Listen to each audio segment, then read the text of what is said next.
Class, my name is Kristal Torres, and I'm going to be talking to you guys about opioids. So, know the facts. So, what are opioids? So, opioids are basically just a drug class, and they are a pain relieving medication that are also known as analgesics. They are also referred to as narcotics. So, if you hear anybody referencing drugs as narcotics, they're mostly talking about opioids. So there are two types of opioids that are not. There are two types of opioids. There are the naturally occurring ones that are derived from the opium poppy plant, and there are also the synthetic opioids known as opiates, which are created to mimic the effects of regular ones. So the first ones we have here to the left are the natural physician prescribed ones, and these include morphine, codeine, and opium. And to the right, you can see we have the synthetic legally prescribed opioids that include fentanyl, tramadol, methadone, oxycodone, and hydrocodone. Lastly, we have here listed are the illegal non-prescribed opioids known as heroin and heroin laced with fentanyl, which are they're one of the most dangerous opioids you can use. So, when taking opioids, there are lots of short-term and long-term psychological and physical effects they can have on the body and on the brain. So the short-term effects include drowsiness, confusion, nausea, constipation, high-like feeling, which is known as euphoria, and this is due to when taking opioids, it causes your brain to release endorphins such as dopamine in your body, and it leaves you craving more and more, and this can lead to addiction.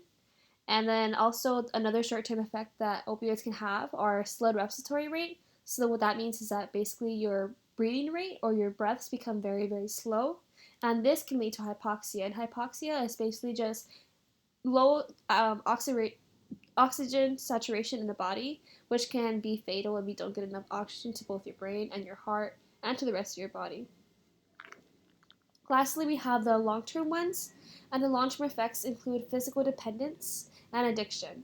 And if you were to become physically dependent and addicted to opioids, then you have to know about the withdrawal symptoms because they're very challenging and painful. And a lot of people who go through withdrawal of opioids often relapse. So it's very common to relapse when going through withdrawal of opioids just because it's really, really challenging, uncomfortable, and painful to go through. So here we have a picture and a diagram of just how opioids affect the body. So as you can see, it affects almost every single system in your body, like the blood, the brain, the digestive system, the nervous system, the heart, respiratory system, liver, and immune system. So basically it affects everything that we need in order to survive and live functionally. So I'm going to go over briefly how opioids work in the body. So the opioid first enters the bloodstream, and as it enters the bloodstream, it travels to attach to opioid receptors in the brain cells. Then the brain cells release signals, and these signals then block pain messages to happen to the body. So you're able to manage pain by taking opioids because it blocks the pain receptors in your body. And in doing so, it produces a calming effect on both the mind and the body. And also, dopamine is released in the brain. So the risk of incorrect opioid use. So the risk can include addiction, higher tolerance, and dependence. And this can stem from the feelings of calmness and pleasure that people crave and want more of. So as I said before, opioids are really, really extremely addictive and have long-lasting physical and psychological effects like dependence. And as you can see on the picture below, it says opioid dependence can happen just after 5 days. Then that's really, really quick. And it just shows and it illustrates just how addictive in nature these opioids are. Opioids are often prescribed to patients by doctors for situations like car accidents, surgery, and controlling acute pain.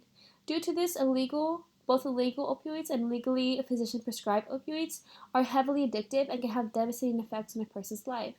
So I'm going to give you guys an example scenario on opioids and how addictive they can be. So let's say you were to get into a car accident, you get really bad whiplash and have musculoskeletal pain. And because of this, you go to the ER and are prescribed by a physician an opioid for pain management and relief. 5 days later, you're dependent on opioids and you can't see your life without it. When only 5 days ago, you're perfectly fine. Because of its addictive nature, this is why it's safer to take other routes and consider other routes for pain relief, like going to see a chiropractor, going maybe to see a physical therapist, or just taking other drugs or medication for pain management. So the opioid crisis in America is something that's really real and prevalent today. Physician-prescribed prescriptions are often given out in many circumstances, such as surgery, acute pain, and car accidents. And this is something that contributes to the opioid crisis in America because physicians often hand it out too easily and in too many situations. The opioids are often misused and are stolen or sold in the streets after it's been prescribed. This drug class contributes to the majority of deaths due to overdoses in the US. And just to give you a statistic to illustrate it, is that every 15 minutes someone dies from an overdose of opioids. Opioid overdoses have caused more than 42,000 deaths just in 2016 alone, and this is reported by the U.S. Department of Health and Human Services. Almost half of opioid overdoses were actually from a prescription by a physician. And even though college students don't usually talk about the use of opioids, it is actually quite common. So 1 in 4 college students engage in the use of opioids for non-medical purposes. So they misuse it. So more consequences. Yes, there's more consequences of opioid use. So there are both mental and physical devastating repercussions of opioid use if it does progress into an issue like addiction or physical dependence. These consequences can be varied by factors such as a person's health, how much is taken, or even happen just after one use. The consequences can include an abnormal sense of pleasure, so your pleasure for food and sex become altered because of this use. You will experience higher stress levels on a daily basis. Your decision-making skills will be disrupted and altered. Your memory, so you won't be able to remember as well as you did before. You'll start to forget more often, and your ability to learn will also be disrupted. And to the right here, we have a picture before and after pictures of heroin addiction addicts. As you can see, these people have gone through a lot, and in just a few years or even less, it can age you and it can completely turn your life around into something that you never thought it would be. More consequences. So losses in personal life. So a lot of the times when taking drugs, and not only opioids but other drugs, becoming addicted, you can lose a lot of things in life, whether it be your relationships, valuables, or anything else. So as you can see here to the left, we have parents, siblings, other family members, and friends. So your relationships with those people in your life can be completely destroyed. Your prized possessions, so anything that you value, whether it be jewelry or anything that you have gotten from a significant other or from families, they can be lost during this. You can lose your pets, your job, your career, your dreams, your hobbies, and even your health. So withdrawal.